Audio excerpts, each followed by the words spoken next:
Namhlanje besivakashelwe uchairperson wase St Charles Lwanga, iparish esondelene nayo kakhulu eyayi outstation but sebeyimele manje. Njengoba ifikile kuba Masango namhlanje kunomnyalezo afisa ukudlulisa emakholweni wonke. Ba Masango niyaphila? Siyaphila baba kunjani wena? Asikhona nathi ngayo. Ungasilandisa nje ukuthi ke kungani namhlanje ukhetha uzokhonza nathi?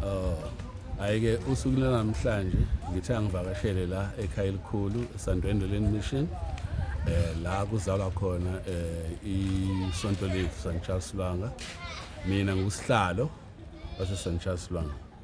So kodwa bengithi nje angizomema wonke amakholo asekhaya elikhulu ngoba sizoba nomcimbi omkhulu okugcotshwa kwabafana ababili abakhuliswe lapha ngokokholo eSt Charles Lwanga abazobe begcotshelwa ukuba begcotshelwa ubupriest ngomhla ka-29 kuJuly kuona lo nyaka ka-2023.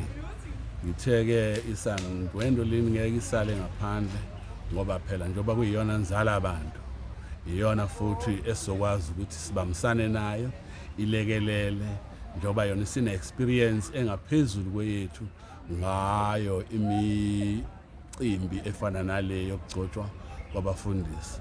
So siyafisa ukuthi wonke nje umuntu okhona la kaSanta ngoba lezi ngane ezendawo zizalwa khona eKlaarwater kodwa abazali bazalwa la eSandwendoleni, so ukukhombisa ukuthi ziwumtsinsi wale ndawo.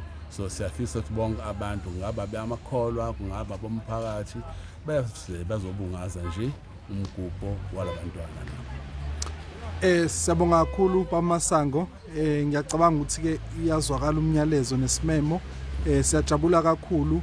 Mhlambe ke umsuku lomkhosi lizobe lunini, mhlambe umgcobo emva kwalokho wasukuba ke amamisa la oqala. Yes, umgcobo usengisho uzoba ngomhla ka-29 eCathedral eMarantini 29 July 2023. Usuku lwemisalabo oqala bobabili abafana noma lingakahleleki ngendlela kodwa ke eSt Charles Lwanga besitela ukuthi libe ngesonto lokuqala enyangeni kaSeptember kuyena u2023.